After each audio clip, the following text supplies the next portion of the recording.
Hello, it's a real pleasure to join you. Thank you so much for allowing me to join virtually today.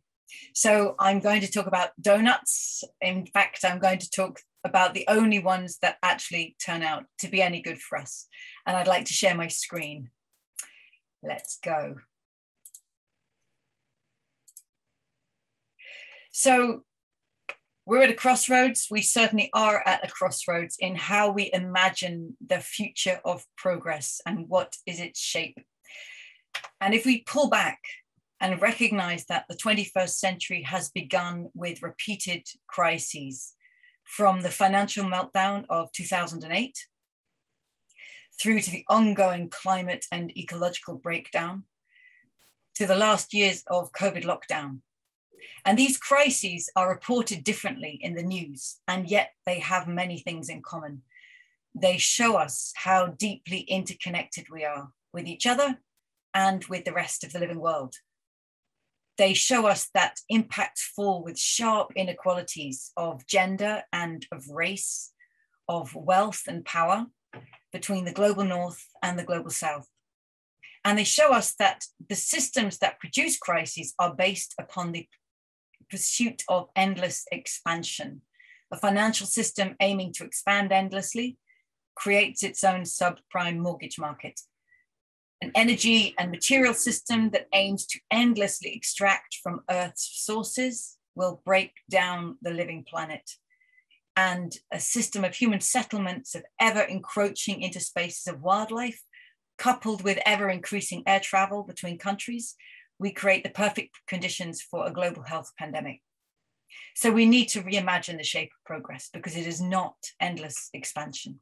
And for this reimagining, I offer you a donut.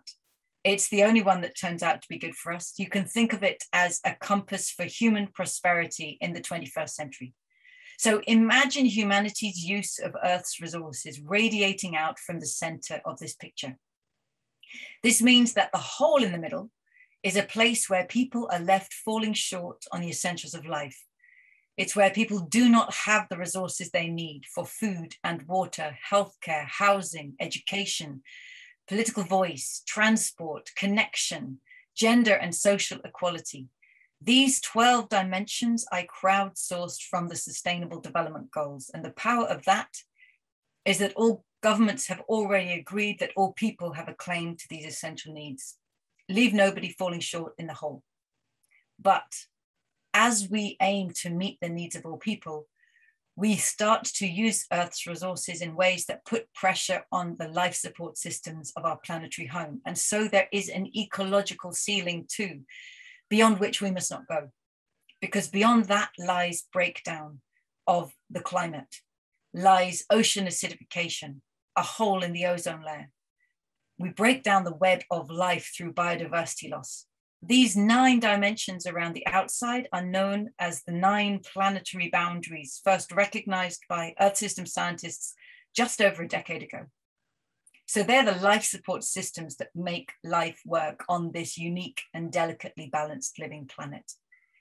If we put those two together, the aim of the donut is to meet the needs of all people within the means of the living planet. The aim is to live between the social foundation and the ecological ceiling. And already the shape of progress has changed. It's not endless expansion. It's thriving in dynamic balance. If balance is the shape of progress, we are very far from it. All the red in this picture shows us the extent to which people are falling short on the essentials of life. On food, for example, 11% of people worldwide do not have enough food to eat every day. So that red wedge goes 11% of the way to the center of the circle. On every one of those social dimensions, there are people in deprivation. And we have already overshot multiple planetary boundaries on climate change, on excessive fertilizer use, on land use change, and on biodiversity loss. So this is humanity's collective selfie. This is the story that we must turn around. And to me, this is the crossroads. Which way will this keep going? Further overshoot and shortfall? Or do we reverse these trends and bring them into the donut? Let's remember that last century's economic theories and government policies and business models weren't designed to solve for this. They were designed for last century. So this is a challenge of our own times. And we must come with theories and policies and business models of our own that will actually tackle and turn this around. I'm showing you a picture of the global scale. Let's bring it down to the national level. And some brilliant work by colleagues at Leeds University. You can see the website shows 150 countries' national donuts. From Malawi, falling short on human needs, but not overshooting the planet, through China, a double whammy of shortfall and overshoot, to Australia, almost meeting the needs of all, but massively overshooting planetary boundaries. If I put these in the context of 100 countries, the sweet spot is the top left corner. And I've highlighted the 3 countries I was showing, plus the Czech Republic. You can see that there's no country that can say it's in the donut. And every country is on an unprecedented journey that no country before has made into that space. And let's recognize that these countries may stand as separate dots on the page, but actually they're deeply interconnected through histories of colonialism, through military power, through trade and finance rules, through the resource extraction and the present and future impacts of climate change. So we need transformations within and between all countries. How do we do that? I believe we need to transform 2 fundamental dynamics in our economies, local to global. First, we've inherited linear, industrial, degenerative economies. We take Earth's sources, we make them into stuff we want. We use it for a while and then we throw it away. And this is pushing us over planetary boundaries. We are running down life systems and cycles. We must turn those arrows into circles, a cyclical or regenerative economy where resources aren't used up, they are used again and again, far more carefully, more collectively, more creatively, and more slowly, so that we work with and within the cycles of the living world. Some examples from some cities that are beginning to do this. Oslo has gone car-free in the city centre, removing fossil fuels so you can get around on public transport, on bicycle, on foot. It's clean, it's affordable, it's efficient, it's public luxury. Amsterdam has committed to a circular economy by 2050, and that includes construction. So in one district in the city, everything that is built must be built from circular materials that have been used again, that can be used again. How do they bring this into practice in construction itself? On the ecological side, regenerating a place means reconnecting with the nature of that city. So in Kunli and other cities, this is in China, recognizing that water will flood the city. Don't try to block it out, receive it and welcome it through a flood park, like a sponge city. And in Medellin in Colombia, the river used to be treated as a handy industrial sewer to take away the industrial toxins. But then they realized, of course, the river is life. Let's open it up. Let's bring parks around it. Let's bring people to the river. So these are just some examples of regenerative design in practice at the level of cities. But there's another dynamic. We need to transform divisive economies that capture value and opportunity in the hands of a few, whether through legislation, through infrastructure, through culture and privilege. We need to turn that into a distributive dynamic so that value and opportunity are shared far more equitably with all who co-create them. Some places that are doing this, in the city of Vienna, over 60% of people lived in social housing with affordable, controlled rents. It's central, it's high quality, it's normal, because the city of Vienna decided that housing is a human right, and so they own most of the housing stock. In Preston in the UK, a city that missed out on inward investment, nobody was coming from the outside to invest in this city, so they started to use the procurement policies of city institutions, the hospitals, the schools, the city hall itself, the university. How can they purchase from the local economy in order to be anchor institutions to local suppliers and re-enrich that local economy? Stockton, California has run an 18-month program trialing what happens if you give a guaranteed basic income to the lowest households, $500 per month for these households for 18 months. It has shown clearly that it enables people to get out of long-term unemployment. And In Bogota, very physical example of distributive use. Why give city space like this to cars for parking? Why not create a park for people instead, so that the community there have a place to connect and to feel like they belong? Create public luxury. So these are, again, just some examples of distributive design in practice.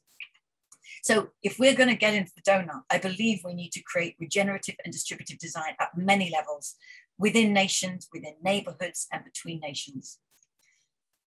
Here's a tool that we've started to putting into practice with cities. So cities around the world connected with us and said, we want to use these ideas where we are.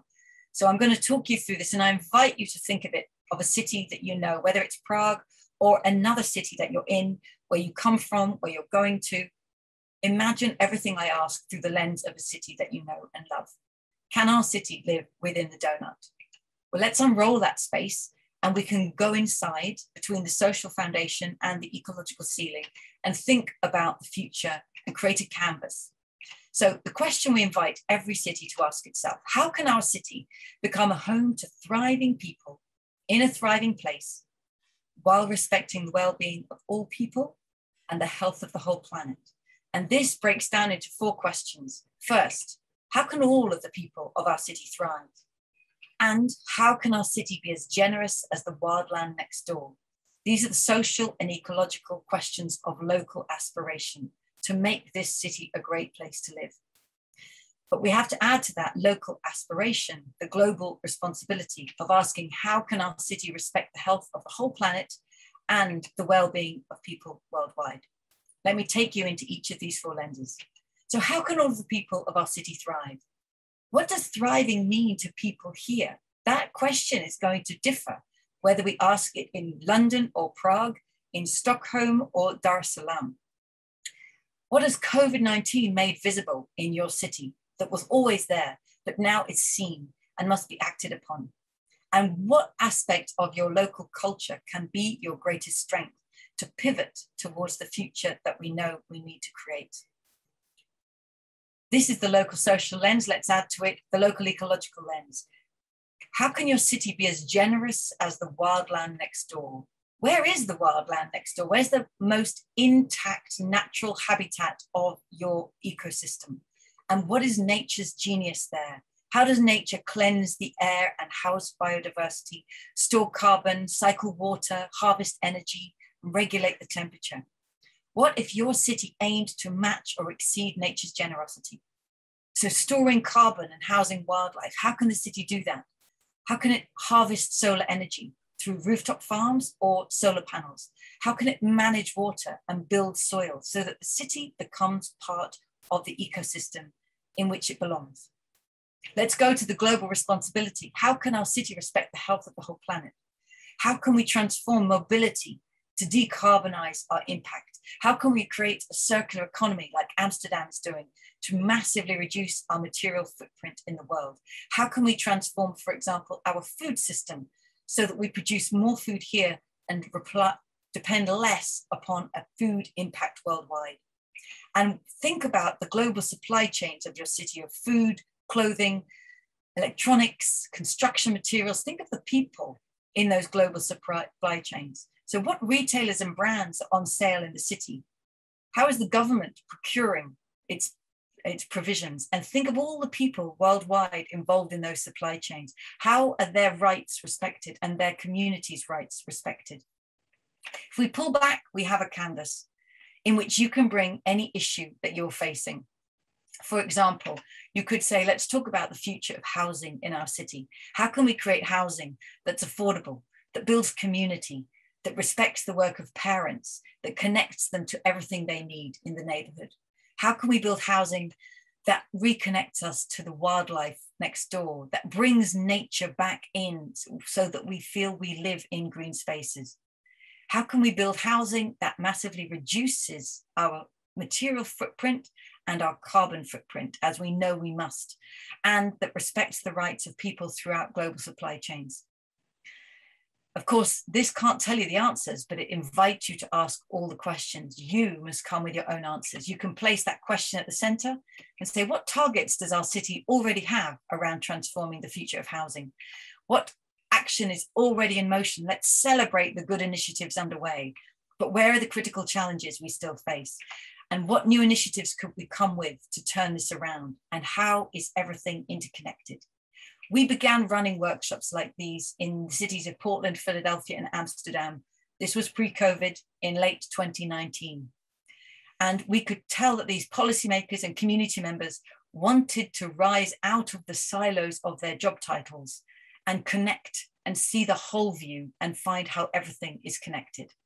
I'm just going to finish by giving you some examples of these ideas being put in practice.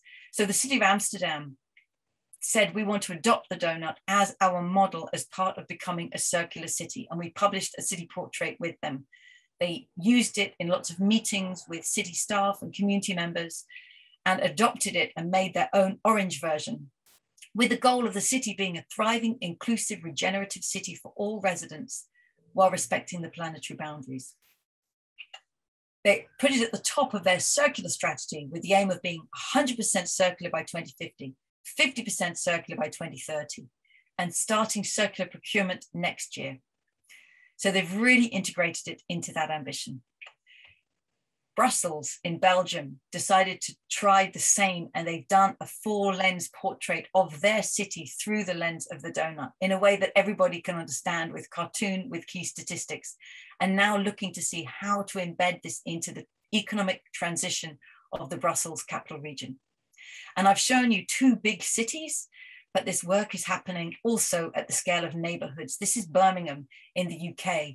A small district within Birmingham are taking the ideas and turning it into community inspiration. How do we transform our own streets here as a community? How do we build community? How do we become regenerative and distributive by design right where we live?